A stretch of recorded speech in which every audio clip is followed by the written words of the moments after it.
자, 여러분들 안녕하세요. 이번 이야기는 시청자 땡땡이님의 시들무가 진행이 될 예정입니다.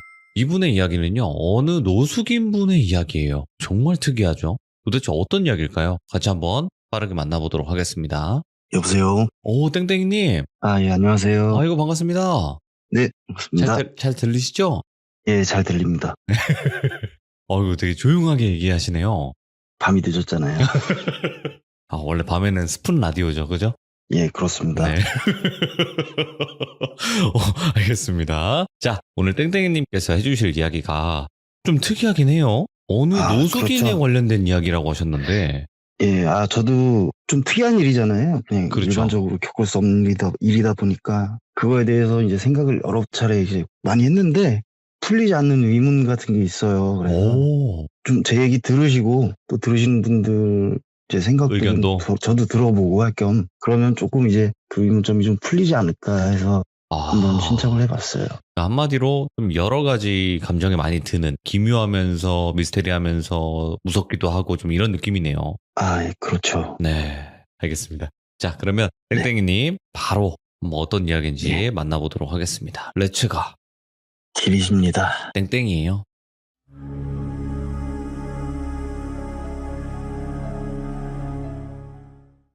제가 이제 지금부터 드릴 말씀은요. 아까 말씀드렸다시피 어떤 노숙인 분에 관한 얘기예요. 제가 서울에서 일할 때인데 시간도 되게 많이 지났어요. 한 20년이 좀 더 지났죠. 저녁 때 친구들 동료들하고 같이 이제 술 한 잔 마시고 시간을 이렇게 보내다가 시간이 너무 늦은 거예요. 막차 시간이 이제 훌쩍 지나버렸어요. 그래서 다른 동료한테 좀 태워다 달라고 했어요. 집으로 가는 방향까지.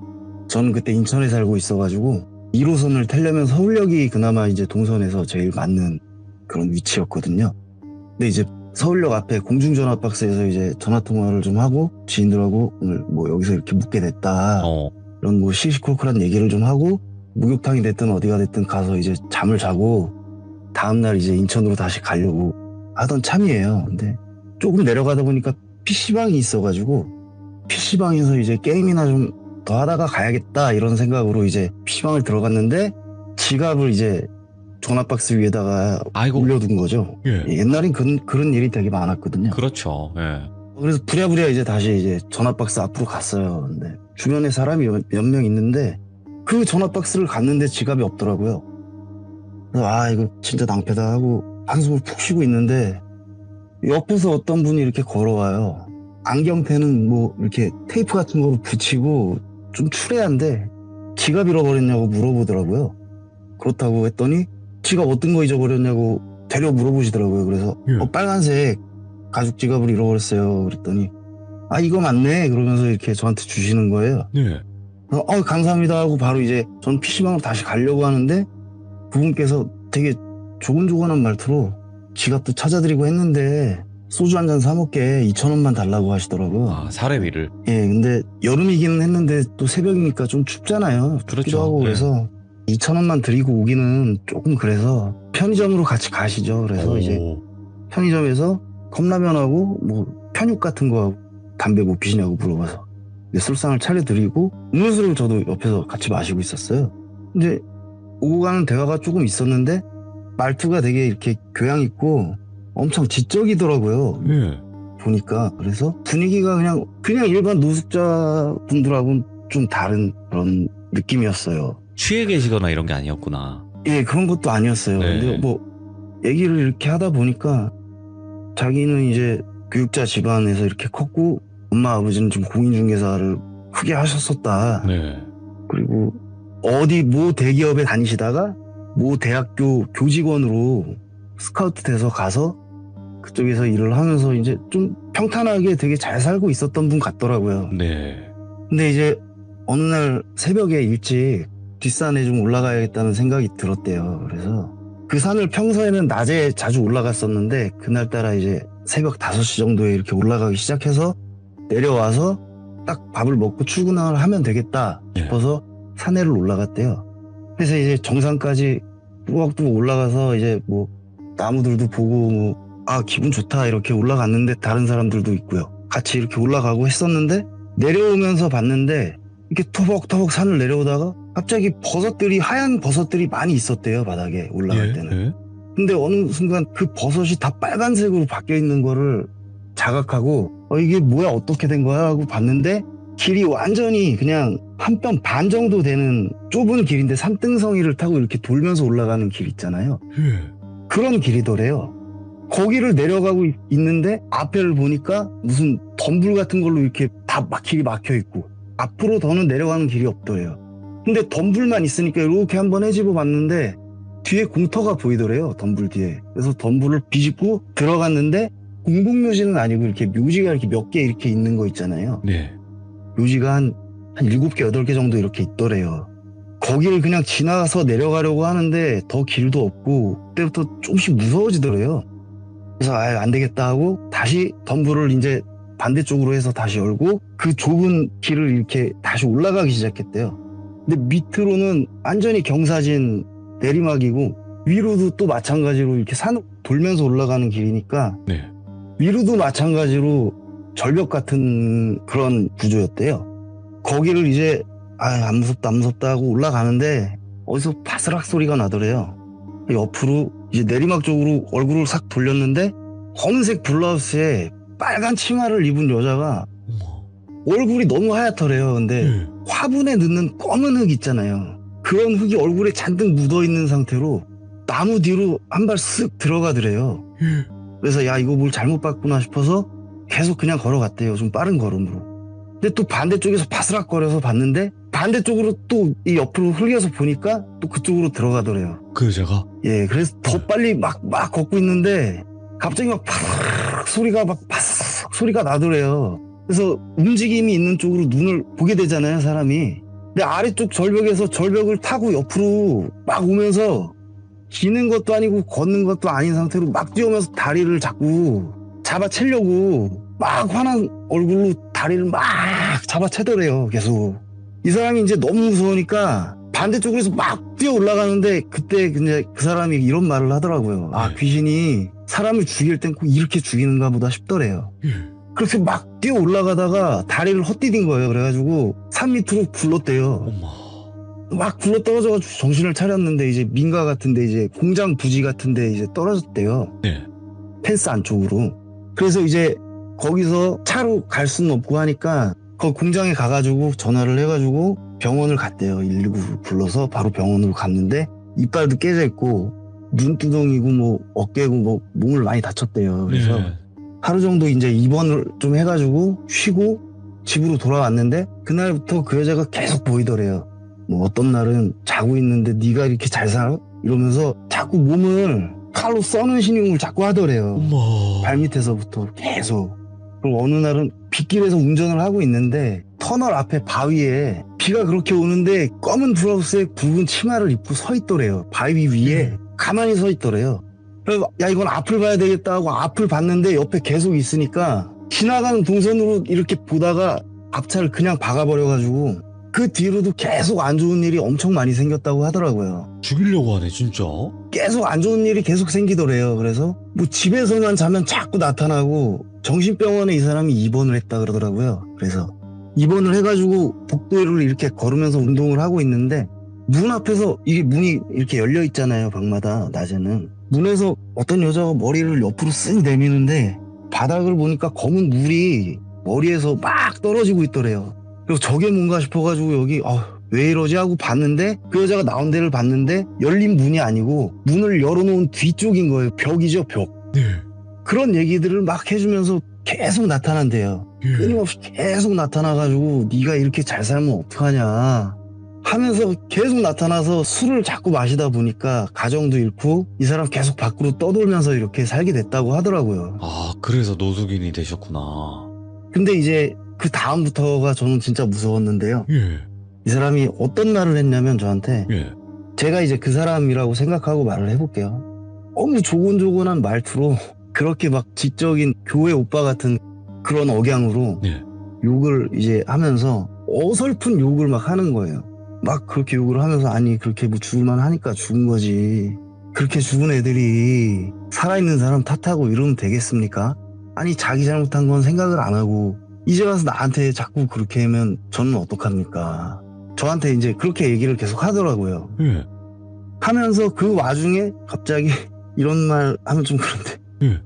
아니, 개밥 되고 고기밥 됐으면 그냥 조용히 있어야지. 그래도 옛날 일도 있고 그래갖고 제가 뼈도 다 추리고 그래가지고 묻어줬는데 제가 거기를 다시 가봤거든요. 이런 식으로 되게 약간 좀 거들먹거리는 말투로 저한테 그때는 감정이 좀 이렇게 치우쳤는지 모르겠는데 제가 거기를 다시 가봤어요. 그래서 처음에 저거 그 산을 말하는 줄 알았어요. 근데 걔 뼈다고 이렇게 손으로 누르니까 다 깨져요. 그 정도인데 어디서 나타나 이게 말이 안 되잖아요. 이게 과학적으로 말이 됩니까? 막 이러면서 저한테 얘기를 하더라고요.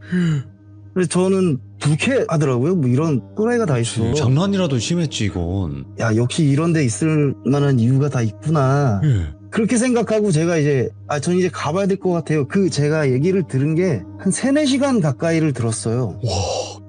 굉장히 많이 들었죠. 근데 이제 좀 함축적으로 하려니까 좀 그런데 제가 이제 일어났어요. 맞은편에 있다가 일어나서 그 사람을 지나쳐서 서울역 광장 쪽으로 이렇게 가는데 저를 따라오더라고요. 저기 사장님, 제 얘기 어디서 하시면 걔하고 놀러 갈게요. 이런 말을 하더라고요. 아, 그러니까 어디 가서 이 얘기 하게 되면. 예. 예. 그래서 제가 뭐 이런 얘기 뭐 할 게 뭐가 있겠어요 하고 집에 갔어요. 그리고 이제 한동안 그 양반이 계속 안주거리가 됐었죠. 예. 계속 예. 친구들하고 술 마시고 뭐 그렇지. 얘기하고 하면 뭐 그런 사람도 만났었다. 뭐 이런 얘기들을 막 하고 있었는데 그게 이제 잊혀질 즈음이었어요. 여자친구가 집에 와서 늦은 점심을 같이 먹자. 집에서 놀다가 점심 먹으러 나가자. 그러고 집에 바래다 줄게. 이렇게 하고 나갔는데 그때 당시에 제가 살던 원룸이 1층 큰 현관은 바깥쪽에 썬팅이 살짝 돼 있고 네. 뒤쪽에 주차장으로 또 들어가는 문이 따로 있었어요. 건물 뒤쪽 문이. 근데 이제 여자친구는 준비하느라고 시간이 조금 걸리니까 제가 이제 먼저 내려가서 담배 하나 이제 피고 있으려고 내려갔는데 어떤 추리닝을 입은 사람이 우체통을 막 뒤지고 있더라고요. 저 사람 왜 우체통을 뒤지는 거지 하고 처음엔 이렇게 대놓고 봤는데 우체통에서 지로용지를 하나 꺼내서 이렇게 보는데 이 사람이 안경 쓰는 사람들 보면은 안경 올리시면서 인상 쓰시는 거 있잖아요. 아, 코 쪽으로 이렇게 올리면서. 예. 그렇게 했는데 갑자기 이 사람 이빨이 보이는데 그 사선으로 잘린 이빨이 갑자기 뇌리에 딱 박히는 거예요. 저희 집에 왔더라고요. 그래가지고 일단 여자친구한테 올라가서 바로 뒤쪽 문으로 나가가지고 택시를 타고 이제 여자친구네 집으로 같이 갔어요. 밥도 아무것도 안 먹고. 그리고 이제 짐이나 이런 것도 친구들한테 좀 옮겨달라고 하고. 그래서 저는 이제 본가 쪽으로 가서 이제 여자친구한테 이런 얘기를 하면서 이런 일이 있었는데 그 사람 우리 집에 온 것 같다. 우리 집을 어떻게 알았지? 예. 그랬는데 이제 지갑을 다시 한번 꺼내가지고 열어보기 시작했어요. 근데 면허증 뒤쪽에 신분증, 주민등록증을 넣어놨는데 주민등록증이 없더라고요. 아, 그 주소 있잖아. 다행히 제가 지금 생각하기로는 주소는 있는데 호수가 없으니까 호수를 찾으려고 이 사람이 우체통을 제 이름 있는 그 지로용지를 보려고 우체통을 뒤지고 있었던 거예요. 예. 그게 너무 무서워가지고 저는 그때 이후로는 그 집을 그냥 아예 안 들어갔어요. 예. 안 들어가고 누구한테 뭐 네가 월세만 주고 살아라 이런 얘기도 안 했어요. 그냥 들어간 지도 얼마 안 돼가지고 계약 기간도 오래 남아서 집도 그냥 보증금 있는 대로 까시고 놔두세요. 그러고 저는 이제 직장을 옮겨가지고 그 사이에 용인으로 가서 그쪽 기숙사에서 생활을 하다가 지금 또 다른 지방으로 와가지고 지금까지 여기서 살고 있어요. 예. 근데 제가 아까 말씀드렸다시피 제가 의문이 안 풀리는 거는 네. 그 사람이 왜 제 신분증을 왜 뺐을까? 저한테 뭐 그런 얘기 다 해가지고 그런 얘기를 다 하고 자기가 뺄 수 있는 기회가 있었으면 뭐 그렇게 이해를 하면 되겠는데 저하고 아무 연관도 없었는데 지갑에 있는 돈은 한 푼도 다 손 안 대고 예. 주민등록증만 이렇게 뺐어요. 그 사람이. 그게 너무 저도 의문이 갔던 그런 일이에요. 그러게, 그것만 왜 뺐을까? 그게 너무 저도 무서워서 저는 사실 다른 얘기도 많이 들었어요. 그 노숙인 분이 그 뒤에 얘기도 그렇고 뭐라고 하나요? 얘기하셔도 돼요. 근데 너무 좀 폭력적이고 아, 괜찮아요. 폭력적인 거는 좀 돌려서만 얘기해 주시면 더 좋죠. 그 사람이 이제 제 생각인데 네. 약간 여성 편력이나 이런 게 엄청 심했던 사람 같아요. 그래서 교직원을 하면서 여대생들을 이제 많이 만났다고 하더라고요. 나쁜 짓을 많이 했구나. 네. 그 중에 이제 공부도 좀 잘하고 좀 네. 특출난 그런 친구가 있었는데 유부남인 걸 속이고 만나기 시작한 거예요. 네. 근데 그 사람이 되게 이상한 게 뭐냐면 자기 와이프를 엄청 사랑한대요. 근데 그런 이제 와이프 특징이나 이런 걸 얘기해 줄 때 보통 그렇게 얘기 안 하는데 제 와이프가요 가슴이 2컵이에요. 이런 이야기를 하더라고요. 그러니까 몸에 관련된 얘기를 더 과시하는구나. 네, 그렇죠. 뭔가 좀 이질감이 좀 많이 느껴졌었어요. 네. 근데 이런 얘기 다 하면 좀 너무 심한 그 이제 얘기를 여자가 많이 했네. 예, 정말 그냥 그런 얘기를 무용담처럼 얘기를 했어요. 예. 술을 좀 마셔서 그런지 모르겠는데 너무 자랑하듯이 이렇게 얘기를 하더라고요. 네. 그래서 정말 이 사람은 진짜 약간 이상하다, 진짜 미친 것 같다 라고 생각할 정도로까지 얘기를 했었는데 이제 그 학생이 유부남인 걸 알고 자기를 이제 압박을 해오고 학교에다 다 말하겠다, 너희 와이프한테도 다 말을 하겠다, 너희 가정 깨겠다, 그런 식으로 얘기를 했다고 하더라고요. 그래서 네가 지금까지 내가 이뤄놓은 걸 내가 이만큼 이뤄놨는데 네가 내 이런 성공적인 삶을 깨려고 하냐? 그런 생각이 들어서 몇 번 사실은 좀 해치려는 마음을 가졌대요. 예. 근데 어느 날 이제 어디서 만나 이것까지만 하고 핸드폰 배터리가 없어 이렇게 얘기를 했대요, 그 여자분이. 그래서 그날 칼을 샀는데 자기는 공부만 하고 아무것도 몰라서 그 칼을 세트로 샀대요. 하나만 산 게 아니라. 예. 그래서 그날 만나서 차 안에 태워서 이제 얘기를 했대요. 처음엔 얘기를 했는데 네. 야, 다 필요 없고 나는 이제 학교에다가도 다 알릴 거고 너희 와이프한테도 다 알릴 거야. 그래서 내리려는 사람을 해친 건데 좀 너무 자세한 묘사는 하지 않겠습니다. 해쳤어요? 그 사람이 해쳤다고 얘기를 했어요? 예. 했어요. 와. 그리고요? 그리고 이제 칼국수 한 그릇 먹었대요. 예. 이런 얘기를 하더라고요. 예. 기름을 넣으려고 자유로에 갔는데 자유로에 있는 주유소를 갔는데 예. 숨을 쉬고 있더래요. 그래서 거기서 이제 마무리를 하고 예. 차에 태운 상태로 기름을 넣고 집 앞에 칼국수집 가서 칼국수 한 그릇 먹고 그 아파트 보면 공용으로 쓰는 창고가 있대요. 저한테 그런 얘기가 들어요. 여행 가방 들어가 봤냐고. 예. 여행 가방에 들어가 봤냐고 물어보더라고요. 꽉 찬다고. 그래서 거기 창고에 뒀다가 나중에 뭐 제가 아까 말했던 그런 식으로 이건 그 사람이 이렇게 직접 얘기한 건 아닙니다. 네네. 뭐 사내도 유기하고 뭐 이렇게 한 것 같더라고요. 그런 식으로 얘기를 했거든요. 그래서 이 사람 진짜 제정신이 아니고 어떻게 이런 걸 그렇게 자랑스럽게 얘기할 수 있는 거는 그때 당시에는 없었거든요. 그런 어디 뉴스에서도 본 적 없고 네. 그런 정신 상태를 가지고 있는 사람을 어디서 본 적이 없어요.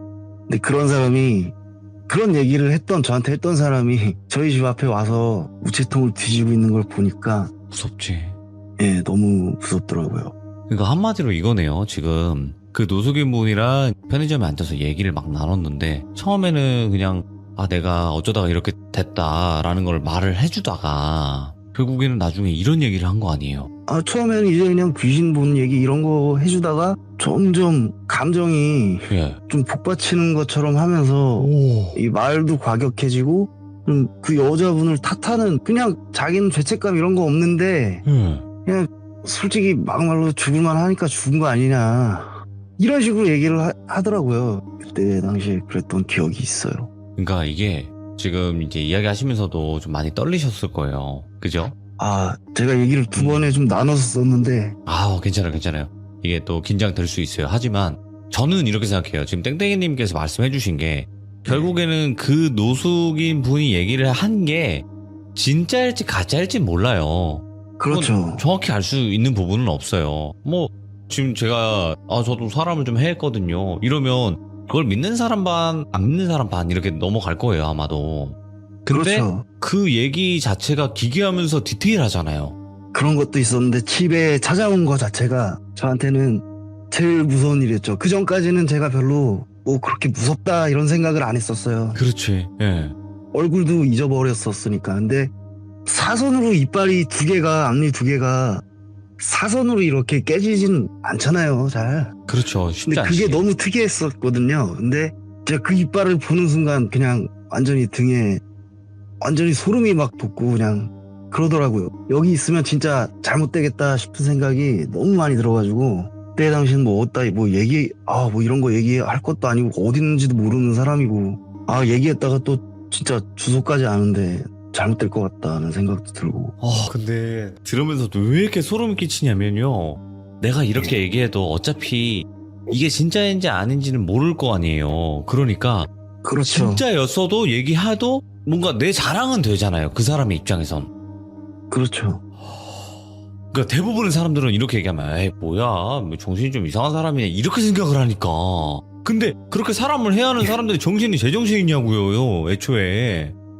그런 생각을 갖는 것 자체가 저로서는 좀 그때 당시에는 뭐 무슨 사이코패스 이런 것도 없을 때라서 그런 개념도 없을 때였거든요. 완전히 왔지 생각을 해봐요. 그냥 무서웠죠.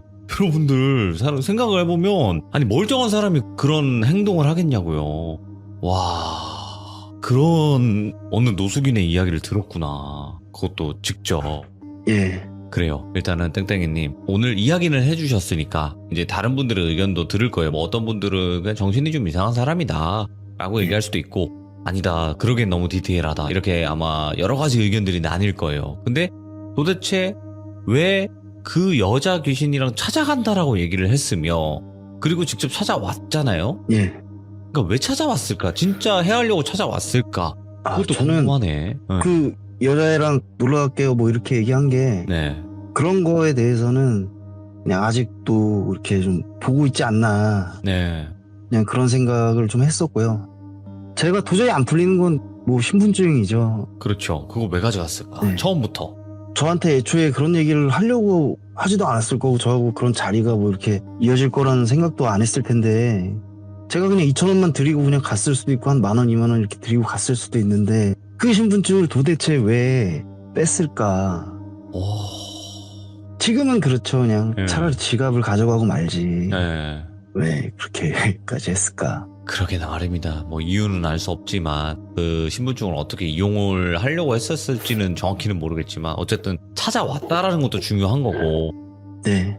그게 제일 무서웠어요. 인천에서 다시 이렇게 봤다는 게 우체통을 이렇게 막 뒤지고 있는 그 사람 표정을 보면서 너무 무서웠죠. 그리고 더 소름 끼쳤던 거는 조곤조곤한 말투였다며요. 그때 그랬거든요. 좀 이런 느낌이에요. 거의 뭐 가수 그 이석훈 씨 뭐 이런 느낌이에요. 오. 생긴 건 되게 착하게 생겼어요. 정말 한 65kg 정도? 호리호리하네. 예. 저는 체격도 그 사람보다 월등히 되게 좋거든요. 네네. 그런데도 그 사람을 생각하면은 서늘해요. 지금도. 그러네요. 예.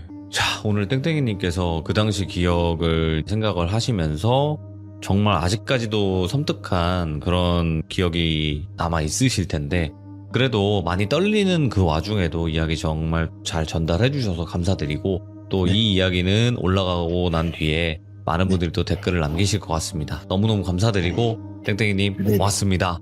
네, 감사합니다. 네, 고맙습니다. 예. 도대체 뭘까? 이 이야기를 전부 다 들으신 여러분들은 댓글에다가 여러분들의 생각을 꼭 남겨주시길 바라겠습니다. 이거는 저도 여러분들의 댓글을 보면서 도대체 뭐였을까? 좀 뭔가 내가 생각하지 못하는 그런 댓글이 있을까? 궁금해하는 그 마음으로 한번 댓글을 보면 좋을 것 같네요. 시청해주신 모든 분들 감사드립니다. 고맙습니다.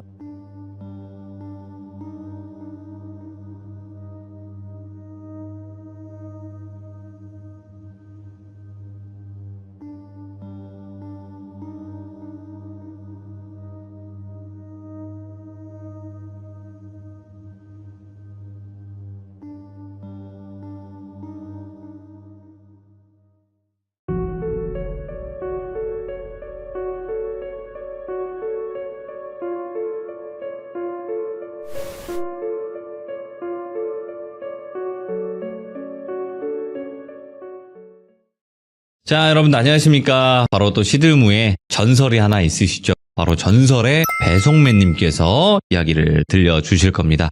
오늘 전설의 배송맨님께서 해주실 이야기는 어떤 이야기가 될지 같이 한번 들어보도록 할게요. 전배님 안녕하세요.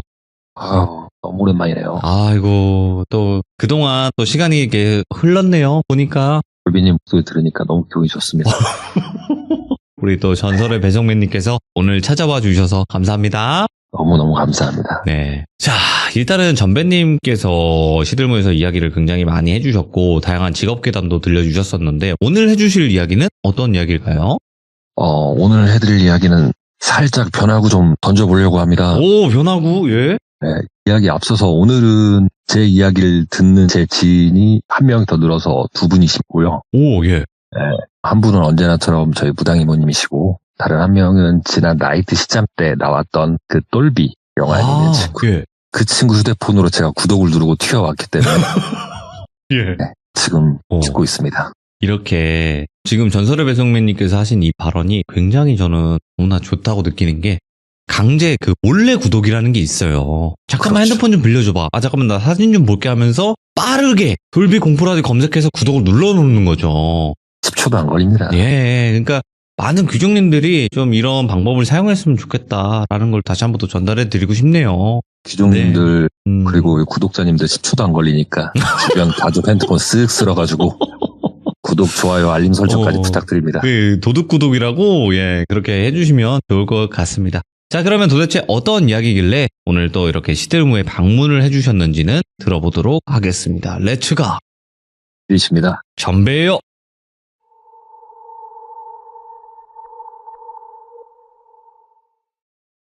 오늘 해드릴 이야기는 이야기 속의 이야기가 되겠고요. 오. 그리고 이야기 전에 미리 말씀드릴게요. 오늘 해드릴 이야기의 시간적 배경은 들어가지 않습니다. 예 편하게 해주세요.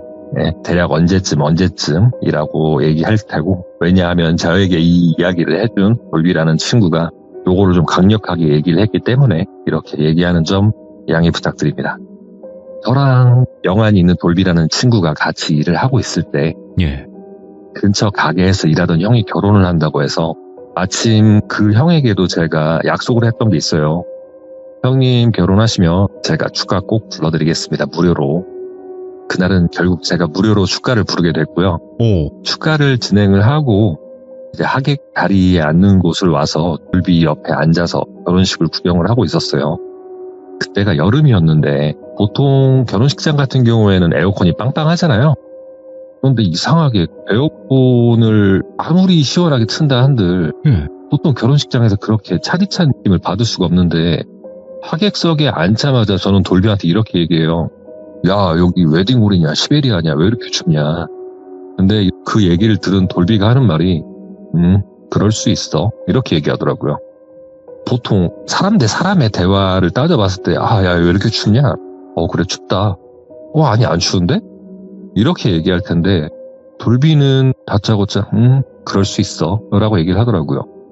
그래서 야 지금 한국 사람 대 한국 사람 얘기하는 거 맞는 거지? 야 춥다니까 엄청 추워. 그럴 수 있어 라고 얘기를 하더라고요. 그래서 돌비 같은 경우는 제가 이제 몇 년 동안 봐왔고 또 이 친구의 시기사항도 알고 있기 때문에 네. 가족력이라던가 알고 있기 때문에 지금 네 말대로 따지자면 여기 결혼식장 내 바글바글하다는 거네? 이렇게 얘기했어요. 그랬더니 돌비가 바글바글이 아니고 그냥 꽉 차 있다. 사람이 더 많은지 여기가 더 많은지 이렇게 얘기를 하더라고요. 그 얘기를 듣는데 소름이 좀 돋긴 했는데 그래도 친한 형의 결혼식이니까 영적인 이야기를 많이 하면서 앞에 결혼식 하고 있는 거를 보고 있었는데 제 앞에 있던 그때 당시 한 30대쯤 되고 여성분이 뒤로 돌아서 저를 쳐다보는데 엄청 깜짝 놀란 표정으로 저를 쳐다보더라고요. 그러면서 혹시 귀신을 보시나요? 이렇게 물어보더라고요. 제가 그 얘기를 듣고 살짝 놀랐어요. 우리 얘기 들었나? 이렇게 조용조용하고 앞에는 결혼식 사회라던가 음악 때문에 빵빵한데 이 소리가 들렸나? 이 생각을 했는데 돌비는 대답 안 하고 가만히 정면을 보고 있었고 이 여성분이 저한테 재차 귀신을 보시냐고 이렇게 물어보더라고요.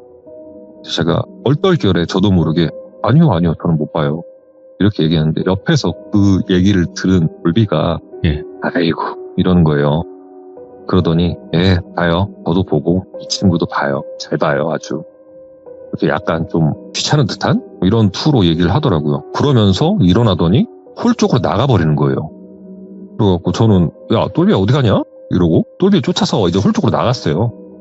나가니까 똘비가 홀에서 가운데쯤 가가지고 핸드폰을 만지작거리고 있더라고요. 네.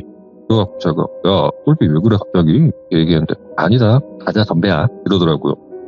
저는 그날 결혼식 한다고 일 끝나자마자 몇 시간 잠도 못 자고 전날 일하면서 먹었던 술도 들깬 상태라 야 뭔 소리야 나 지금 축가도 공짜로 했는데 나 밥이라도 실컷 먹어야겠으니까 지금 못 간다 이렇게 얘기를 하고 있었는데 아까 뒤를 돌아가고 제 앞에 앉아 계셨던 여성분께서 저를 쫓아서 나왔더라고요. 예. 그러면서 하시는 말씀이 저 좀 도와달라고. 뭐를요? 근데 저희 보는 거 이런 거밖에 못한다. 뭐 그런 거 도움 받으실 거면은 당집이나 가보시지 저희는 그냥 아무것도 아니다. 이렇게 얘기했는데 또 돌비가 옆에서 에이 이러는 거예요. 예. 야 돌비 너 왜 그러냐? 그랬더니 아니야 뭐 도와드린대요 뭐 이렇게 약간 퉁명스러운 듯이 이 여성분한테 얘기를 하더라고요. 그랬더니 이 여성분이 저한테 우리 집 좀 같이 가자고 아이가 있다고 우리 아들이 있다고 도와달라고 이렇게 얘기를 하더라고요. 나 밥도 먹어야 되고 지금 일단은 축가도 공짜로 불렀고 이거 밥을 먹어야 내가 좀 수지타산이 맞는데 이거 밥 좀 먹고 가면 안 되겠냐 이런 얘기도 하기가 그렇고 돌비 같은 경우에는 표정을 보니까 심통도 대단히 났어요. 왠지 모르겠지만 그래갖고 와 이러는데 돌비가 옆에서 야 가 야 갔다 와서 밥 먹자 그럼 어딘데요? 이렇게 얘기를 하더라고요. 그래서 그 여성분께서 여기 근처에 어디라고 차 있으시면 제가 내비 찍어드릴게요 이렇게 얘기를 하더라고요. 저는 그날 제가 차를 타고 갔었기 때문에 제 차에 저와 돌비 그리고 그 여성분 셋이서 차를 타고 내비로 그분 주소를 찍고 이동을 합니다. 대략 그 결혼식장에서 15분 정도 거리였던 것 같아요. 차를 타고 가고 있는데 제 옆에는 돌비가 타고 있었고 뒤에는 그 여성분이 타고 있었는데 잘 가고 있는데 돌비가 갑자기 야 선배야 너는 진짜 최고다 이렇게 얘기를 하는 거예요. 뭐가 임마 갑자기 너 오늘 왜 이렇게 뜬금없냐? 그랬더니 넌 진짜 최고야 내 친구지만 진짜 대단하다 막 이렇게 얘기를 하더라고요. 그러나 저러나 일단 저는 초행길이고 하니까 내비도 봐야 되고 예. 앞에 운전도 해야 되니까 넌 이따 뒤졌다 이렇게 약 올렸지 넌 뒤졌어 이렇게 생각하고 이제 차를 타고 목적지 한 5분 정도 남았을까? 마을 투입이 재개발 구역 예정지인데 안쪽 대충 보니까 철거는 한 절반 정도 진행이 된 것 같고요. 마을 투입이 이렇게 바리케이트 식으로 이렇게 돼 있어 갖고 그날이 또 이제 휴일이고 하니까 잠겨 있더라고요. 그래서 여기 올라가는 입구 여기밖에 없어요? 그랬더니 여기로 안 가면 삥 돌아가야 된다는 거예요. 아 그래요? 잠깐만요 이러고 저는 이제 차에서 내린 다음에 바리케이트 옆으로 대충 치워놓고 차 나갈 수 있게끔 그러고 차를 타고 올라갔어요. 거의 한 중간쯤 갔을까? 거진 좌우로 다 보니까 철거도 어느 정도 돼 있고 보통 재개발 예정지라고 하면 안 나가고 버팅기시는 분들도 좀 계시긴 하시잖아요. 그런 게 있다 보니까 내비를 따라서 쭉 올라가고 있는데 앞에 저 집 보이는데 여성분이 저 집이라고 이렇게 얘기를 하더라고요. 그 앞에 차를 대고 대문으로 보이는 철문이 있길래 열려고 하는데 안에 걸쇠가 걸렸는지 안 열리는 거예요. 그래갖고 이거 뭐 걸린 것 같은데 열쇠 없어요? 이러는데 여성분을 쳐다봤는데 여성분이 갑자기 진짜 부모님의 원수를 만난 것 마냥 펑펑 우는 거예요. 그 집을 도착하자마자. 아주머니 이거 문 열어주셔야 되는데 열쇠 없냐고. 제 말을 듣지도 않고 계속 우시길래 제가 가까이 가서 저기 문을 열어줘야 들어가서 말도 하죠. 그 얘기를 하고 있는데 돌비가 옆에 이렇게 담장을 넘어가갖고 문을 탁 열더니 아이씨 그럴 줄 알았다고 내가 이러는 거예요 갑자기. 근데 어찌됐든 간에 저는 문 열어갖고 들어오시라고 문 열렸으니까 이러고 들어가는데 팔문을 지나서 계단이 대략 8개 정도 있었고 집 안으로 들어가는 현관문이 있었는데 요 현관문 앞에 한 8살, 9살쯤 돼 보이는 꼬마아이가 계단에 쪼그려 앉아있더라고요. 아주머니 여기 저 아드님이세요? 저기 앉아 계신데? 이렇게 얘기를 하는데 그 여성분이 그 꼬마아이한테 뛰어가게 되고요. 그리고 이러고 있는데 돌비가 갑자기 제 팔을 붙잡으면서 야 가자 이러더라고요. 야 어딜 가 뭐 저 아들 문제 있어서 그런 거 아니냐고 하니까 아이 그런 거 아니니까 빨리 나오라고 그 얘기를 하더라고요. 야 이러고 있는데 돌비는 제 팔을 잡고 집 밖으로 나오더니 문을 닫아버리고 119에 전화를 하는 거예요. 그러더니 갑자기 여기 돌비동 몇 다시 몇 어디 그쪽 몇 번째 집인데 여기 사람이 명을 달리한 것 같은데 이쪽으로 와주셔야겠다 빨리 재개발 구역인데 들어오시기 힘들 것 같은데 저희가 바리케이트 열어드릴 테니까 빨리 오셔라 이렇게 얘기하고 전화를 끊더라고요. 야 뭔 사람이 뭔 뚱딴지 같은 소리야 이거 이랬더니 내 차에 타버리는 거예요. 야 빨리 타 밥 먹으러 가게. 빨리 오라고 가면서 설명해 주라니까. 그리고 일단은 차에 탔어요. 예. 차에 타가지고 이렇게 다시 결혼식장 내비를 찍고 가기로 했죠. 그리고 어차피 A&B 올라가야 되니까 바리케이트는 다시 닫지 않고 그대로 나왔어요. 나와서 결혼식장 가고 있는데 이 상황이 좀 아리까리한데 또 갑자기 돌비가 웃음을 터뜨리는 거예요. 진짜 전배야, 넌 진짜 최고라고. 그러니까 뭘 말 같지도 않은 소리 자꾸 하고 있냐고 얘기했더니, 내가 가서 밥 먹으면서 얘기해 줄게. 너 얘기 들으면 밥 못 먹는다 이러는 거예요. 야, 가면서 얘기해. 괜히 밥 못 먹을 소리 같으면 지금 미리 듣게. 그러니까, 아니야. 이거는 술 한잔 먹으면서 들어야 되니까 일단 가자. 대리비 내가 내줄 테니까 일단 거기서 술 한잔 하면서 먹자고. 그래, 알았다 이러고 일단은 다시 결혼식장 도착했고요. 도착을 했더니 아니나 다를까 식은 끝났고 밥 먹으러 다 내려가고 있더라고요. 그래갖고 저희도 이제 부랴부랴 배도 고프고 하니까 뷔페 식당 가서 저는 산더미처럼 이렇게 따오고, 네. 돌비도 적당히 이렇게 챙겨갖고 자리에 앉았어요. 네. 소주랑 맥주도 같이 가지고 와서. 저는 배도 일단 엄청 고프긴 했지만 중요한 건 제가 결혼식장 거기 들어가서 하객석 앉자마자 지금까지 이게 저는 도저히 모르겠으니까, 야 이제 얘기해봐. 1부터 10까지 얘기해보라고 이렇게 얘기했더니 이 숟가락을 들다 말고 빵 터지는 거예요, 얘가. 제가 그때는 조금 이제 정색을 했어요. 또 쪼개면 진짜 쪼개버린다 내가. 똑바로 얘기해봐. 그랬더니, 전배야 너 영매 체질인 건 알고 있지? 이런 얘기를 하더라고요. 저도 그동안에 겪었던 것도 있고 무당 이모님께서 해주셨던 얘기도 있고 대략적으로 이기는 했다. 근데 어느 정도인 줄은 알았는데 네가 봐도 그 정도냐? 이렇게 물어봤더니, 너 휴가 부르고 와서 여기 앉는 순간까지 제정신인 적 없었고 네 목소리만 얘기한 적이 없었어 라고 얘기를 하더라고요. 결과인즉 저는 앉자마자 앞에 있는 영가에게 홀려서 어디 가야 된다 이러면서 돌비를 끌고 내 차에 타서 내비에 주소를 누르고 그 집까지 간 거고요. 제가 아줌마랑 신랑 일을 하고 있는 사이에 돌비가 담을 넘었다고 얘기했잖아요. 예. 거기 도착하자마자 무슨 높이뛰기 육상 선수인 것 마냥 담을 확 타더니 문을 열고 계단을 뛰어 올라가는 걸 돌비가 잡고 끌어내렸다고 하더라고요. 오, 예.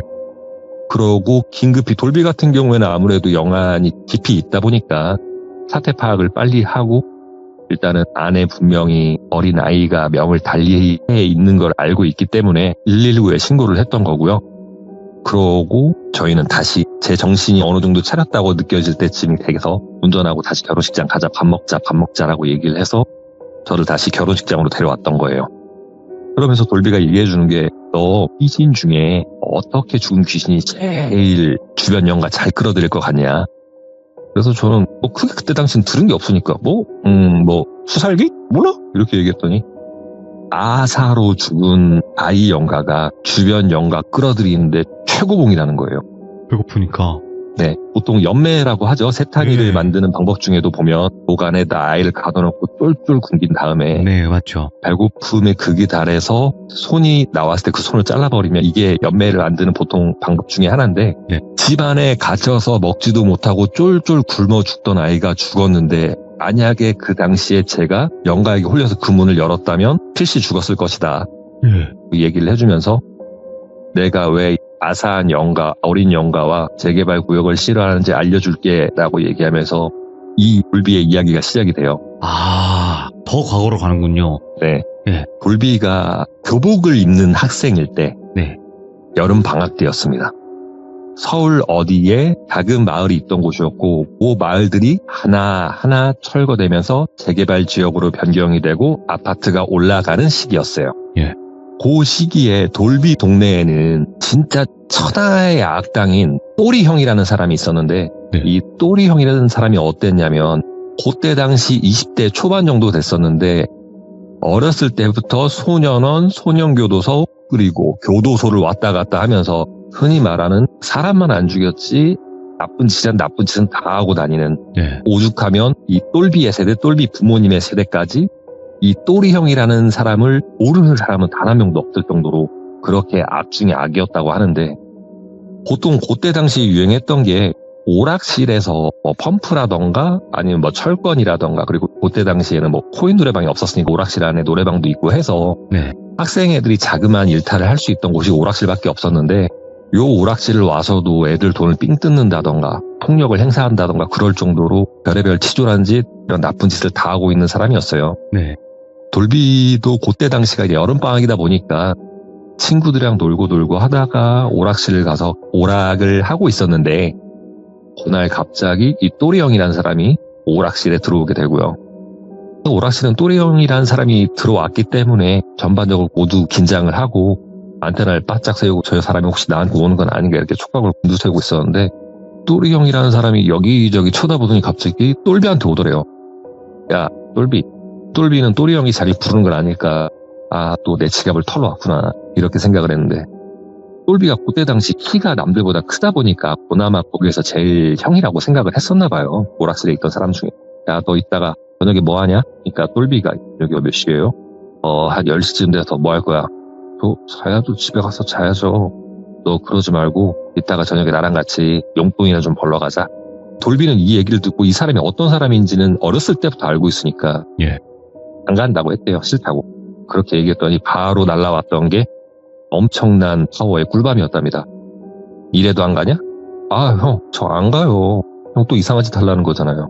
야, 내가 한 2시간만 하면은 너 방학 동안 쓸 수 있는 돈 내가 너한테 줄 수 있으니까 너는 그냥 내 옆에서 구경만 하면 돼. 뭐 훔치는 것도 아니고 누구 때리는 것도 아니고 그냥 2-3시간만 내 옆에서 멍만 때리고 있어. 가, 안 가? 이렇게 얘기하니까 돌비도 그때 당시 방학이기도 하고 아무리 이 사람이 악 중에 악이지만 네. 그래도 그때 당시 돈이라는 요 트리거가 대단하지 않습니까? 불법이 아니라고도 했고 그렇다 보니까 그러면은 저 갈게요. 대신에 형 저 때리지 좀 말라고. 그랬더니 이 또리 형이 갑자기 씩 웃더래요. 너 그럼 나랑 이따가 저녁 10시에 만나기로 한 거다? 내가 너네 집에 차 끌고 갈 테니까 너 무조건 10시까지 나오는 거야? 이렇게 얘기를 하니까 이제 똘비도 알았다고. 똘비 생각은 적당히 둘러대고 안 나갈 생각이었는데 그렇게 약속을 하니까 또리 형이 아 그래? 그럼 너 핸드폰 번호 알아야 되니까 핸드폰 좀 잠깐 줘봐. 이렇게 얘기를 해서 똘비가 핸드폰을 꺼내는데 예. 핸드폰을 뺏어버리더래요. 씩 웃으면서 예. 너 집 어느 동 어디잖아 그지? 내가 이따 10시에 갈 테니까 나오면 이 핸드폰 줄게. 너도 약속을 했으니까 나도 약속을 하는 거야. 부모님 걸고 지킬 테니까 이따 10시에 보자. 핸드폰 10시에 준다 이러면서 쑥 가보더랍니다. 예. 그래서 돌비는 답답한 상황이지만 뭐 어찌됐든 약속은 그래 10시에 그렇게 하면은 핸드폰도 찾을 수 있고 용돈도 준다고 했으니까 에라 모르겠다 그러고 집에 가서 밤 10시가 돼서 부모님이 잠든 거 확인하고 밖으로 나왔대요. 그랬더니 한 2-3분쯤 지나서 아니나 다를까 이 또리 형이 다마스라고 하죠. 작은 봉고 조그만한 거 있는데 그거를 타고 둥둥둥 하더니 집 앞으로 오더래요.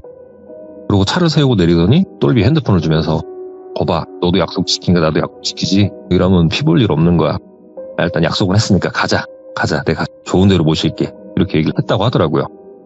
또리 형 똘비는 이제 작은 다마스를 타고 대략 차 타고 10분 정도 걸어서 한 30-40분 정도 걸리는 옆 마을에 이동을 하게 되는데 이 옆 마을이 I don't blame you for living this wish had been enough for you to stay.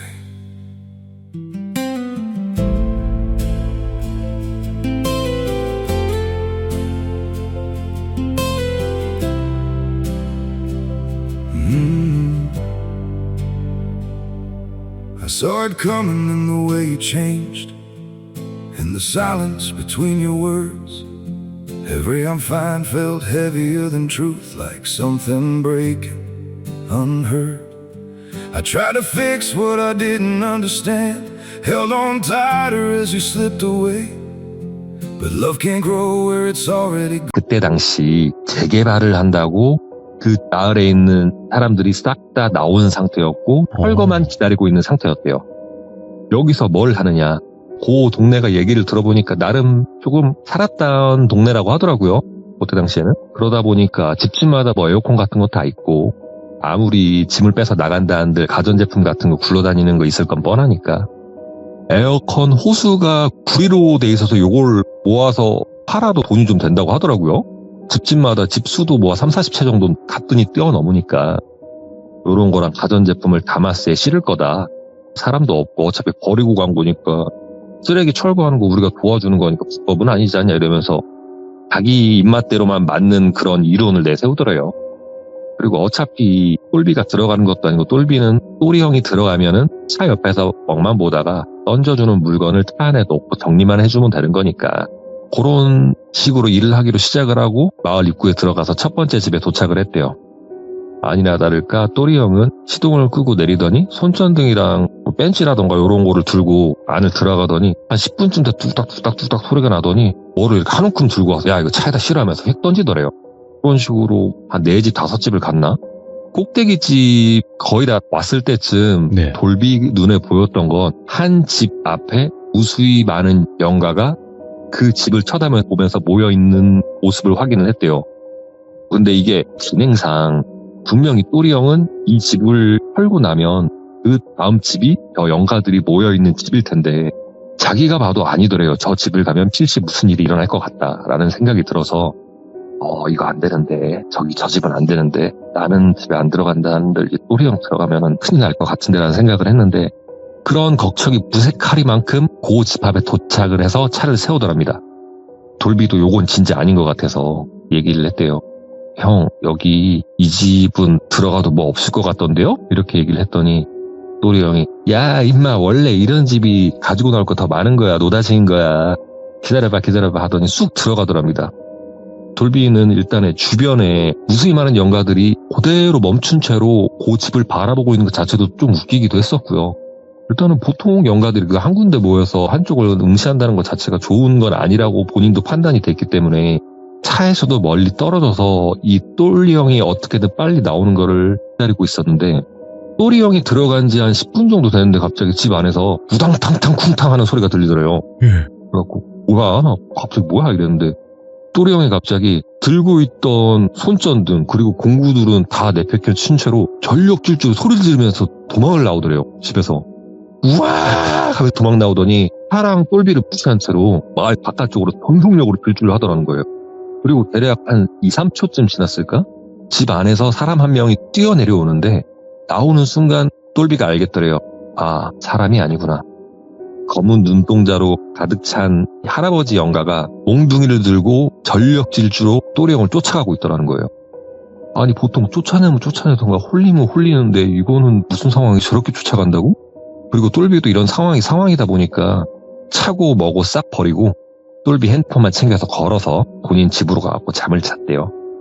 자고 일어나서 방학이니까 할 게 없으니까 또 밥 먹고 빈둥빈둥 놀다가 대낮쯤 돼가지고 또 오락실 갔는데 오락실 가면은 보통 배경이 오락기계를 다 켜져 있고 사람들은 다 흩어져서 자기 게임하기 바쁘잖아요. 돌비 또래 친구들이 모여갖고 웅성웅성 막 무슨 얘기를 하고 있더래요. 그래갖고 야 니네 무슨 얘기하냐? 무슨 일 있었어? 얘기하는데 어제 돌비 같은 경우에는 아무래도 오랜 시간을 걸어와서 그리고 늦게 잠이 든 것도 있었고 해서 기절한 채로 쿨쿨 이렇게 자느라 못 들었던 건데 이 친구들이 하는 얘기가 밤새도록 또리 형이 소리를 지르면서 마을을 동네방네 뛰어다녔대요. 그것도 전력 질주로. 그걸 듣고 돌비가 어제 내가 대략 한 11시부터 그랬던 거니까 밤새도 몇 시간을 사람이 그렇게 전력 질주로 뛸 수가 있나? 이런 생각을 했대요.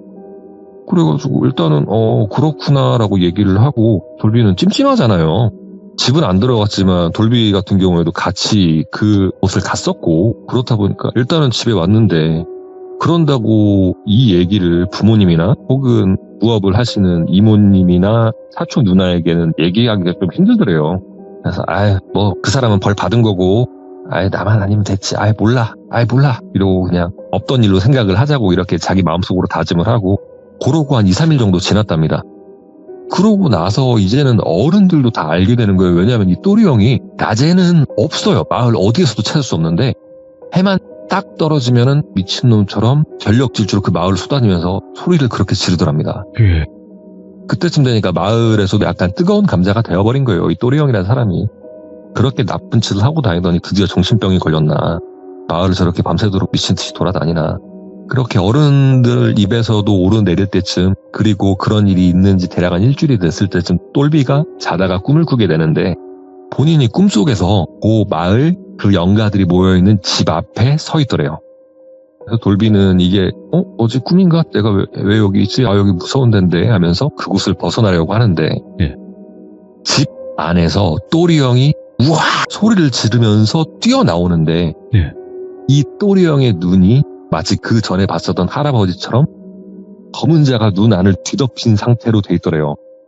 그래서 똘비는 깜짝 놀라면서 잠을 깨고 자다 일어났는데 온몸은 식은땀으로 젖어 있고 도저히 이대로는 안 될 것 같아서 아침이 되자마자 사촌 누나에게 찾으러 가요. 누나, 사실은 일주일 전에 이런 일이 있었는데 예. 내가 이런 꿈을 꿨다. 이렇게 눈이 아예 다 검은 자위로 뒤덮여 있더라, 동공이. 그 얘기를 딱 듣자마자 이 사촌 누나분께서 꼴비에 이맛박을 치더랍니다. 어디 할 짓이 없어서. 그러고 너 거기 혹시 어디 집 어느 쪽 어디냐? 이렇게 얘기를 하더래요. 그걸 누나가 어떻게 알아? 아이고, 큰일 났다, 큰일 났어. 이렇게 얘기를 하다가, 야, 안 되겠다.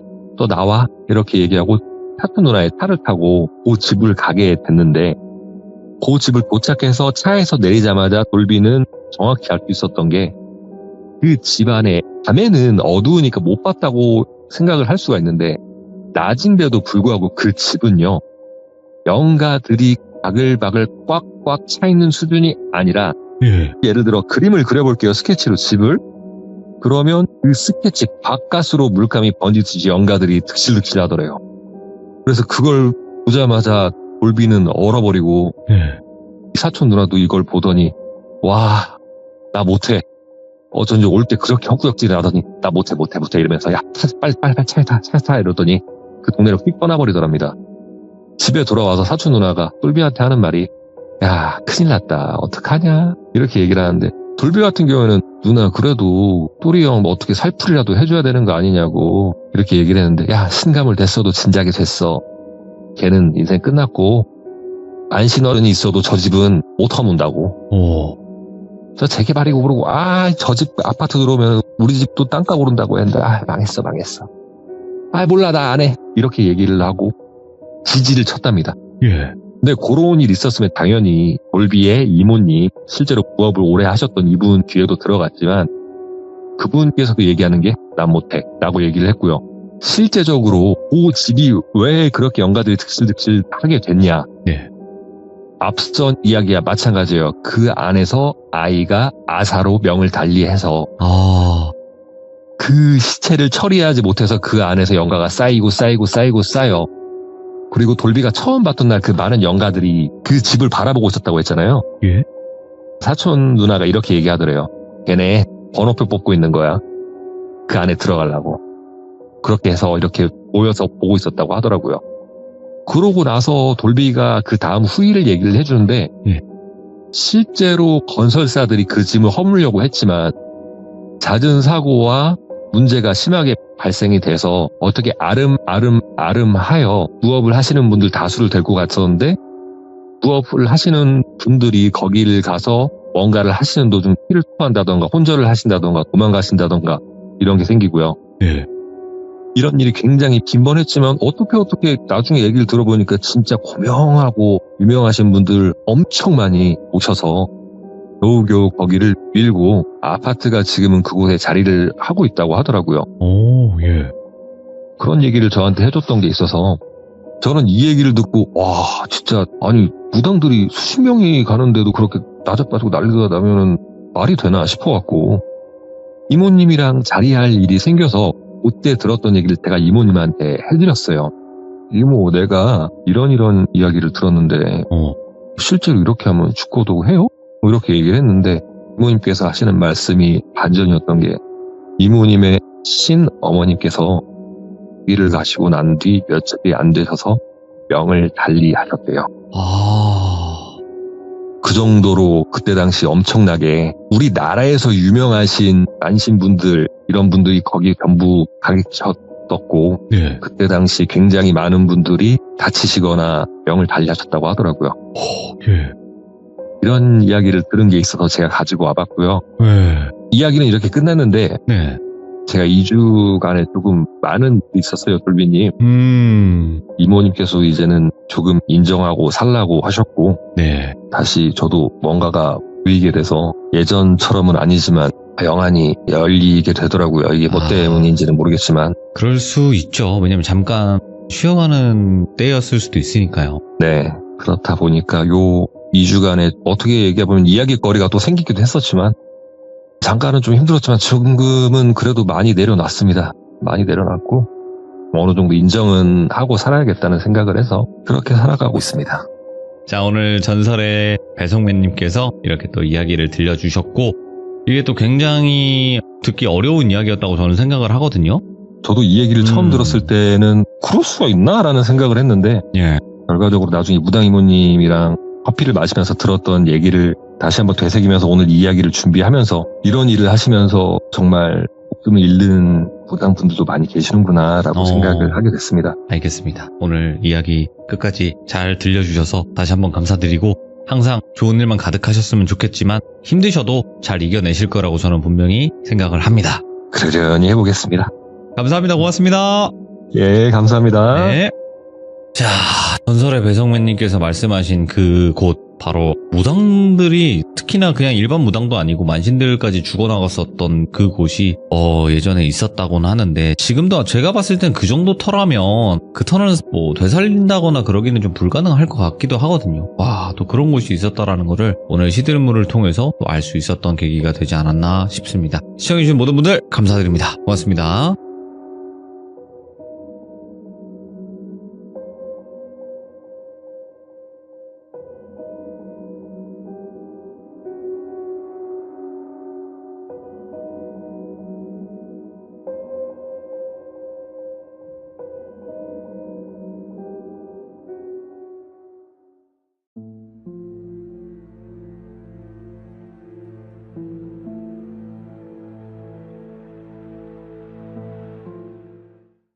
자, 이번 이야기는 시청자 윤호혜인 아빠님께서 들려주실 만신 할머니 이야기가 될 것 같습니다.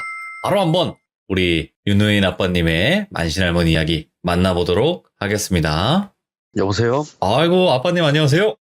네, 안녕하세요. 네, 아이고, 오늘도 만신 할머니 이야기 감사히 잘 듣겠습니다. 네, 네. 제가 자, 오히려 감사합니다. 아이고, 아닙니다. 항상 이제 이렇게. 슬슬 지겨우실 때가 되셨을 텐데. 아유, 독보적인 이야기예요, 이거? 아닙니다. 지겨우실 아니요. 겁니다, 이제 슬슬. 독보적인 이야기예요. 왜냐면 이게 매 이야기마다 그런 게 있어요. 정말 배울 점들이 다 틀린 거. 뭔가 느끼는 게 다 틀린 거. 그렇군요. 그리고 할머님이 정말 그냥 무당이 아니라 큰 사람으로서 얼마나 잘 살아오셨고 그랬는지도 한번 느껴볼 수 있는 그런 이야기인 거거든요. 네. 네, 알겠습니다. 그럼 바로 할머님의 이야기 들어보도록 할게요. 렛츠 고! 기리십니다. 렛츠 기릿!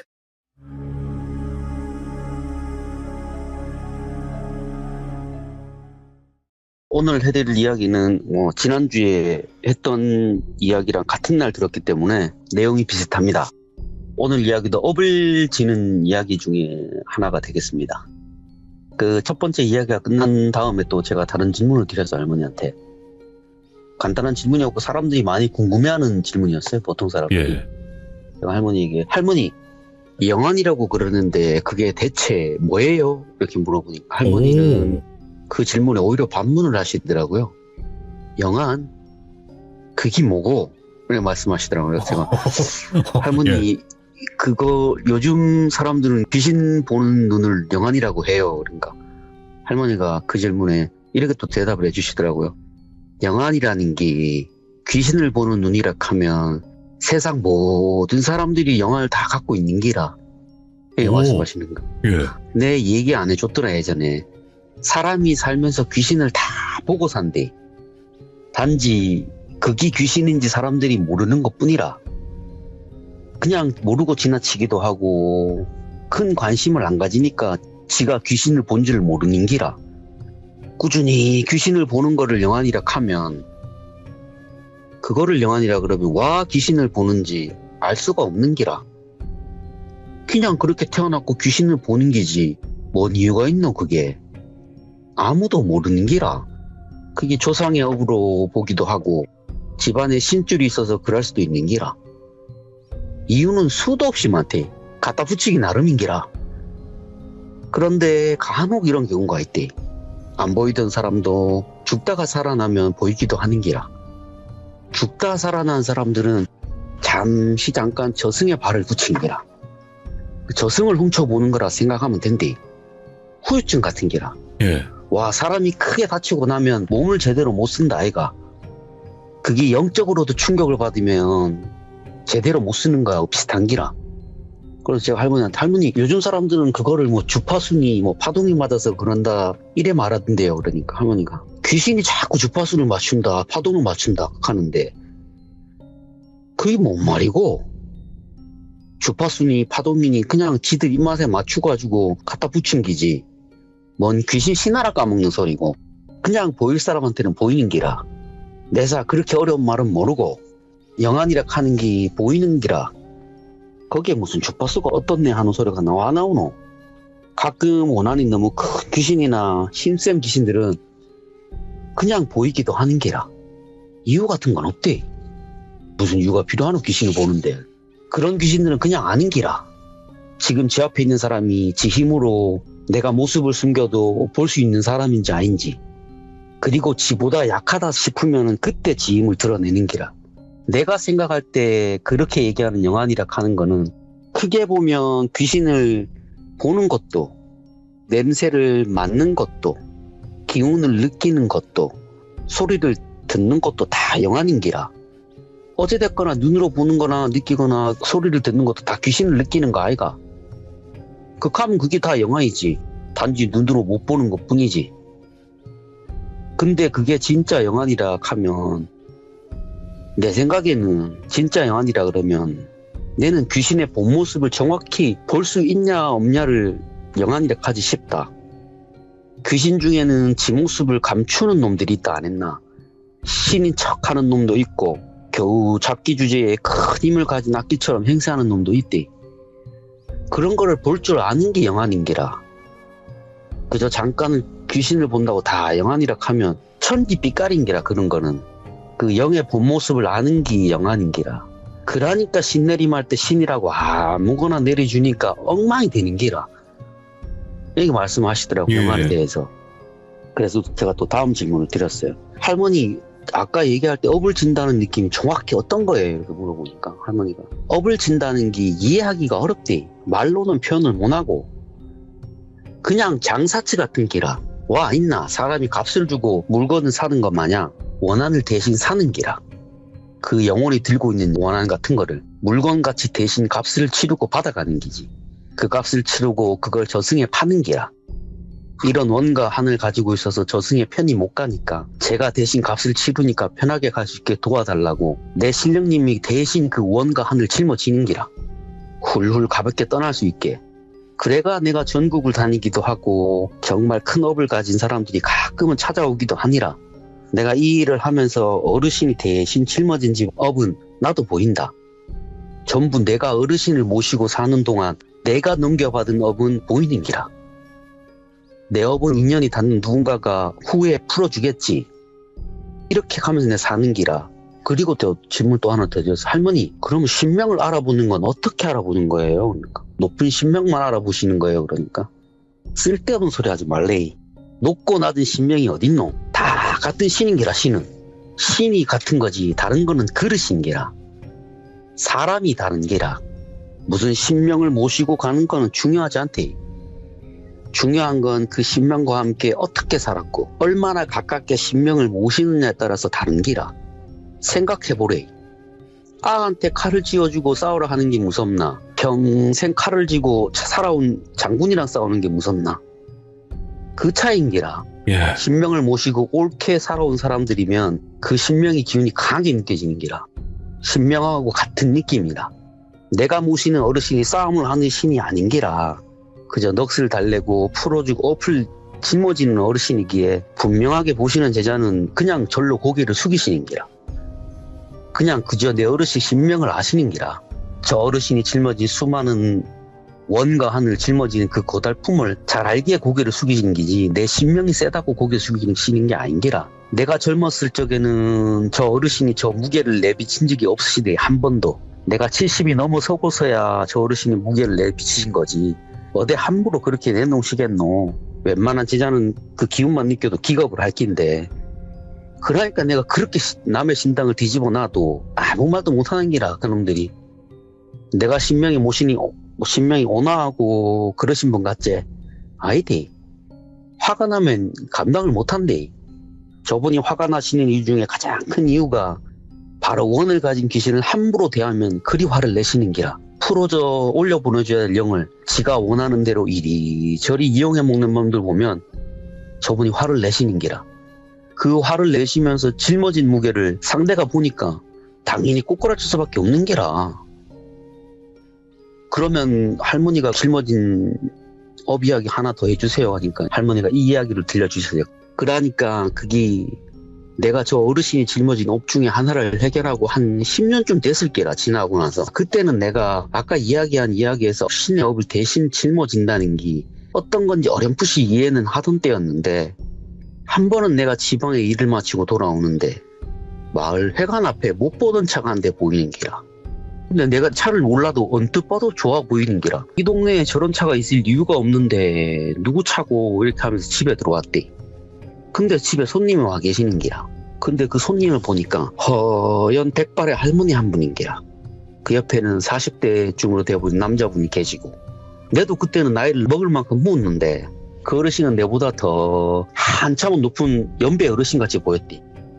그래 내가 인사를 드렸다. 아이가 아이고 어르신요 어쩐 일로 오셨습니까? 이렇게 내가 절로 인사가 나오더라고. 그 어르신을 보니까 한눈에 보시기에도 한 90은 넘어 보였을 기라.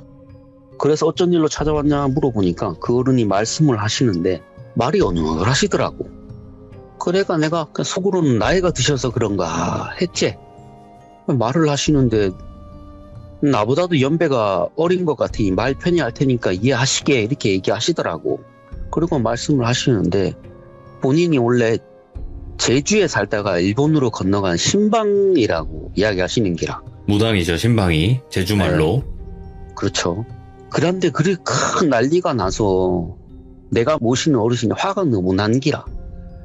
그렇게 큰 난리가 났는데 사람들이 일이 터지니까 어디 사람들이 제대로 대우를 해주나. 사람들이 제대로 대우도 안 해주고 화를 내면서 털을 다 집어놓은 기라. 그 어르신이 화가 나가지고 사람들을 해코지하려고 하는 거를 내가 그 어르신을 막은 기라. 안 그래도 힘든 사람들한테 신인 노예가 그렇게 사람들 해치면 큰일 나겠다 싶으셨다. 그렇게 말을 하시는데 내 말을 반도 못 알아먹겠는 기라. 사투리를 섞어서 얘기하시는데, 그래가 내가 고마 편하게 일본어로 이야기하셔도 됩니다. 지도 대충 알아듣습니다. 이렇게 말씀을 하셨대요. 그러니까 그분이 이제 한국어하고 일본어하고 막 섞어서 얘기하시는데, 얘기하시면서 보자기에 쌓인 뭔가를 탁자 위에 탁 올려놓으시더래요. 그걸 보자기를 싹 열었는데 그 보자기 안에 항아리가 하나 쌓여 있더래요. 그리고 그 어르신이 자네 이 항아리에서 무슨 기운이 나시는지 알아보시겠는가 이렇게 물어보시더래요. 예. 그 할머니가 보이는 대로 대답을 하셨대요. 네, 뭐 신의 기운기는 한데 이게 보통 신의 기운이 아니라 조금 이상하네요. 이렇게 말씀을 드렸대요. 그러니까 그 어르신이 그러는 기라. 아이고야, 내가 사람을 잘 찾아왔대. 마당에 있는 귀신들도 보니까 평범한 귀신들은 아니고 엄청난 기운을 가진 영들이 잠잠히 있는 걸 보고 내 누군지 궁금해가 기다려봤는데, 내 자네 뒤에 계시는 어르신을 보니까 왜 그런지 알 것 같기도 하네. 그리고는 이제 본인이 신명을 무신 지 한 80년 정도 되셨대요. 그분도. 세월이 지났는데 큰 난리 이후에 이 신명이 이렇게 조용히 계시는 걸 본 적이 없대요. 평안히 계시는 걸 보니까 내가 인연 제대로 찾아왔다. 모시는 신명이 큰 난리통에 화가 너무 나가지고 사람들 해치려고 작정을 하는 거를 겨우 주변 신방들하고 해가지고 달래가지고 겨우 잠잠하게 만드셨대요.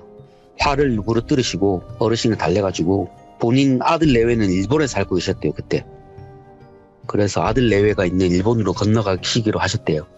그래서 일본으로 건너가시게 됐는데, 그때만 해도 일본에는 같은 동양의 사람들이 엄청 많았대요. 제주 사람들이. 제주 출신들이 엄청 많았대요. 한 달 건너면 다 제주 사람이었대요.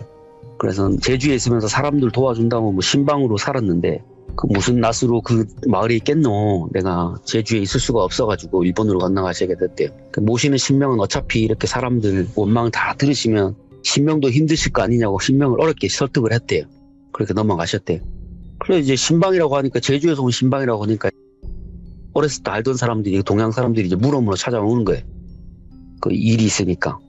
그렇게 해서 이제 신명하고 함께 일본에서 그럭저럭 사람들 도와주면서 살게 되셨대요. 무당 일 하시면서 일본에서. 뭐 점사도 보고 굿도 보고 하면서 그렇게 사시다가 이제 언제부터인가 이제 사람들한테서 소위 말하는 살을 맞은 사람들이 그렇게 찾아오더래요. 본인한테. 하나같이 조금 성공하려 하는 사람인데 비명 행사하는 경우 때문에 본인을 찾아온다는 거예요. 찾아와서 보면 가족들한테 살이 꽂혀 있는 거예요. 살이 꽂힌 본인은 이제 죽었고 가족들이 무슨 일인지 이제 달래야 되니까 굿 좀 해주이소 이렇게 찾아오면 살이 꽂혀 있는 거야. 안 되겠다 하셔가지고 어르신한테 부탁을 하셨대요. 신명한테. 아이고 이럴 게 아니라 사람들 찾아오는데 저 살을 대신 풀어주셔야 될 거 아닙니까? 이렇게 해가지고 이거라도 하시는 게 좋을 것 같습니다 해서 이렇게 했는데 사람들을 도와주시게 되셨는데 이게 그것까지만 했으면 됐는데 사람들이 하나둘씩 양밥을 부탁하더래요. 그 신명도 괘씸하셨대요. 그때는 그게. 살이 꽂힌 사람들이 계속 본인한테 찾아오니까 그 살 꽂힌 놈들 찾아가지고 버려야 되겠다는 마음이 있었나 봐요. 그래가지고 살 날린 사람들한테 되돌려주는 일을 많이 하셨대요. 근데 한 10년 전쯤에 이제 신명이 부탁을 하시더래요. 내가 이제는 너무 많은 악업을 저질렀대요. 그 네. 살 날리면서. 그래갖고 내가 악신이 될까 두렵대, 본인이. 사람들을 도와준 일이기는 하지만 어찌됐든 간에 사람을 해친 건 사실이다. 내가 언젠가는 악신이 될지 모를 일이다. 만약에 그렇게 되면 너도 내 주변에 있는 사람들도 다 다친다. 내가 비록 고향을 등져서 여기에 와서 살았어도 내 근본을 잊어버린 적은 없다. 그러니까 더 이상 큰 악업을 짓기 전에 내 기운을 틀어막고 꼭 필요한 일이 있을 때만 써라. 이렇게 이야기하셔갖고 신명의 뜻대로 항아리에 신을 봉하셨대요. 집에다가 두시고는 조용히 기도만 드리셨대요. 봉해져 있으니까 이제 점사도 안 보이고 굿도 못 드시는 거예요. 그래서 그 이후로는 그 일을 접으셨다고 하시더라고요. 그래서 접고 계시는데 아들도 결혼하고 손자도 잘 크고 있었는데 어느 날 갑자기 며느리하고 손자가 사고를 당해서 돌아가신 거예요. 근데 이분은 그냥 사고가 나서 돌아가신 거라고 생각을 하고 조용히 마음 다잡으면서 기도를 하셨는데 그 봉해져 있는 이제 신명이 말씀을 하시더래요. 누가 자네 핏줄을 그렇게 만들었다. 내 기운이 많이 약해져 있어서 내가 못 느꼈다 미처. 사고가 나서야 내가 알았다. 미안하다 지켜주지 못해서 이렇게 얘기를 하시더래요. 그때 이제 억장이 무너지신 거예요. 그분이. 살을 맞아 죽었다 그러니까 남들 다 도와주고 본인 핏줄은 이제 살 맞아 죽었으니까. 근데 지금 자네 아들도 누가 노리고 있다. 자네 가족한테 저주를 했다. 이렇게 알려주시더래요. 그래서 결국은 이제 아들은 살려야겠고 이제 어르신이 도와주시겠다고 말씀하셔가지고 결국 이제 봉해놓은 어르신을 이 신명의 기운으로 간신히 아들한테 내린 이제 저주를 풀었대요. 근데 그 저주의 기운이 너무 강해가지고 신명이 그때부터 이상해지셨대요. 그래서 제가 할머니한테 물어봐서 신도 미칠 수 있는 거예요? 이렇게 물어보니까 할머니가 미친다는 표현보다는 본인이 누구인지 잊으시는 기라. 그 신명의 경우에는 그래도 본인이 누구인지 내가 무슨 일을 하는지 기억을 하시려고 자기를 봉해달라고 하신 건데 마지막 저주를 막으시느라 간신히 유지하던 본인이 누구인지를 잊으신 기라. 그런 일이 종종 있대. 가끔 큰 난리가 나거나 사람들이 작정하고 저주를 퍼부으면 신명도 무게를 감당을 못 하시는 기라. 그러면 그 신명처럼 그리 되시는 기라. 그 어르신은 그래도 마지막까지 누구인지 기억하시려고 그러긴 했는데 그 아들한테 걸린 저주가 지독했던 기라. 그래도 본인을 모신 제자 피부치는 살리려고 그리 하셨는데 그만 기운이 다 하신 기라. 그래서 신의 기운이기는 한데 이상했던 기고 그리고 그 어르신이 말씀하시는데 그 이상해진 신명을 모시면서 제발 정신 차리라고 그렇게 열심히 비셨는데 더 이상 그 어르신한테 빌어도 소용이 없었고 더 이상 이렇게 있다가는 본인이 죽고 나서 그 신명을 보낼 방법이 없어질 것 같아가지고 더 늦기 전에 신명 올려주실 분을 찾아가지고 이리저리 다녀보셨대요. 제주에 있는 평소에 아는 신방들한테도 이제 본인보다 연배 있는 어르신들 다 돌아가셨고 그 아래에 자기보다 연배 낮으신 분한테 이제 물어봐도 방법이 없다는 거예요. 돌려보낼 방법은 없고 그냥 인연이 닿는 사람 만날 때까지 단단히 봉해가지고 그냥 묻어두시는 것밖에 방법이 없을 것 같다 이렇게 이야기를 들으셨대요. 근데 차마 그 어른은 또 그렇게 못하시겠더래요. 그래도 평생을 모신 신명이라 온전하게 돌려보내고 싶어가지고 이리저리 수소문 해보시다가 할머니 소식을 듣게 되셨대요. 어디 경상도 어디 가면 그런 거 전문으로 하시는 어른이 있다 하더라. 그 얘기를 들어가지고 이제 할머니를 찾아오게 되셨대요. 그래서 할머니가 이제 그 어르신에게 제가 모시는 신명이 도와주시고 하늘의 뜻이 있으면 방법이 있을 겁니다. 같이 고민해 보입시다. 이렇게 얘기를 하시고는 일단은 그 항아리는 제가 두고 한번 상태를 볼 테니까 어르신은 연락처 주시고 제주에 가 계시소. 이렇게 얘기를 하셨대요. 그리고 할머니 집에서 남은 이야기 하시고 다음날 그 어르신은 그 항아리를 두고 떠나셨대요. 할머니 이제 그 어르신 도와드리고 했으니까 일단은 그 항아리를 받아 두셔가지고 가만히 두고 생각을 하셨대요. 저분을 우애할고 싶은 기라 내가. 무작정 이렇게 모시고 있자니 답이 없고 그렇다고 그 어르신한테 보내기도 안 될 노릇이라 우야겠노. 그 길로 내가 그 항아리를 두고 이리저리 내 아는 어르신들한테 물어보러 갔지. 근데 가는 데마다 어르신들이 다 그러더라고. 자네는 우얄났고 저걸 덥석 받아왔노. 제대로 된 신명도 돌려보내려면 힘든데 저 반정신을 놓은 신명을 무슨 수로 달래노. 더 늦기 전에 고마 그거 큰 신들한테 고하고 땅에 묻어뿌라. 그거 처리 못한대. 이렇게 말씀을 하시더래요. 어르신들이. 저 신명한테 얽혀있는 기운이 조금이라도 빠져야지 저 어르신이 올라갈 의사가 있으신 기지. 지금은 본인 의사로 못 올라가신대. 그렇다고 해서 저 큰 신을 어떻게 신의 힘으로 찢어 밝힐 거냐고. 그것도 안 될 노릇이라고. 그래 지금 본인이 뭘 원하시는지도 모르실기라 괜히 안 될 일에 기운 빼지 말고 그리 하래 이렇게 하시는 분이 엄청 많으셨대요. 물어볼 때마다. 그래가 내 우야겠노. 사람들이 다 극하니까 방법이 없는 기라. 하다 안 돼가 내 그 항아리를 들고 신들한테 물어보려고 그 항아리를 들고 이리저리 또 안 다녔나. 어디 성황당 어디 지역신 이렇게 그 항아리를 들고 어르신들한테 물어보러 다니니까 한 6개월을 내가 다 돌아다닌 기라. 정성을 다해가지고 신명이 정신을 차리게 도와달라 이렇게 얘기했는데 그래도 틈틈이 그 어르신들한테 아직 방법을 찾고 있다 이야기는 했는데 뭐 아무리 뭐 방법이 없는 기라. 그래서 이제 내사 속으로는 이제 포기해야 되겠다 싶다. 이거 내 힘으로도 안 되고 내 어르신도 안 되나 보다 이래 생각을 했지. 그리고 이제 큰 신한테 부탁해가지고 땅에 묻으려고 마음을 묻은 기라. 어르신들한테 드는 것처럼. 그러고는 내가 마지막으로 그 항아리를 두고 넋두리를 했대. 아이고 어르신 제가 힘이 모자라서 어르신 한하고 원을 못 풀어드리게 됐습니다. 죄송합니다. 그런데 우야 계십니까? 방법이 없습니다. 훗날에 인연을 만나가지고 꼭 그 원 푸시고 편하게 가시면 좋겠다 이렇게 말씀을 드리고 그 항아리에 큰절을 올리셨대요. 아무리 그래도 명색이 신명인데 내가 그게 도리라고 생각하고 마지막으로 큰절을 올린 기라. 근데 그때 갑자기 이상한 일이 생기는 기라. 근 6개월을 내가 그 항아리를 들고 돌아다니면서 이리저리 뛸 때는 그저 아무것도 안 하고 가만히 지켜보시던 옆에 계시는 어르신이 갑자기 봉해놓은 그 신명의 기운을 풀어놓으시는 게라. 내가 어째 볼 틈도 없었대. 그냥 단단히 봉해놓은 항아리를 뜯으시고는 그 항아리에 담겨있는 신명을 불러내지는 게라. 그렇게 불려나온 그 신명 그 꼴이 기가 차더라고. 누가 그걸 신으로 보겠노. 눈은 감겨가지고 하나도 못 보고 입하고 귀는 봉해져 있고 온몸에는 내도 그게 뭔지 모르겠는데 뭔 지렁이 마냥 뭐가 막 무신같이 꼭 새겨져 있는 기라. 그 몰골을 하고서는 막 난리를 치는 기라. 내 거실에서. 근데 꼭 그 하는 꼴이 꼭 실성한 사람 같은 기라. 온 데를 펄쩍펄쩍 뛰댕기면서 고함을 지르는데 갑자기 내가 모시는 어르신이 호통을 막 치시는 기라. 이 썩을 게 어딘데 그렇게 행동하냐고. 아무리 잘못을 했다고는 하나 엄연히 신명을 받들어서 신의 길을 가는 신인데 니놈들이 뭔데 이리저리 저 사람을 휘두르냐고.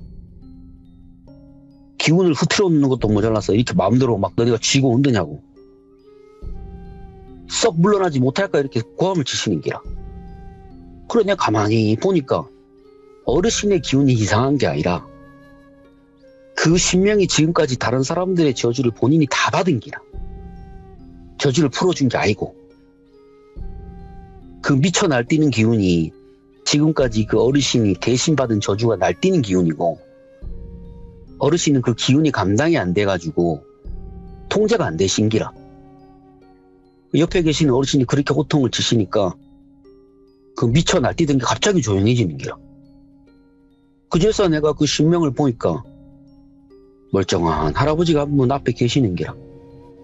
내가 인사를 드렸지. 누구시냐 물어보시니까 대답을 하시더라고.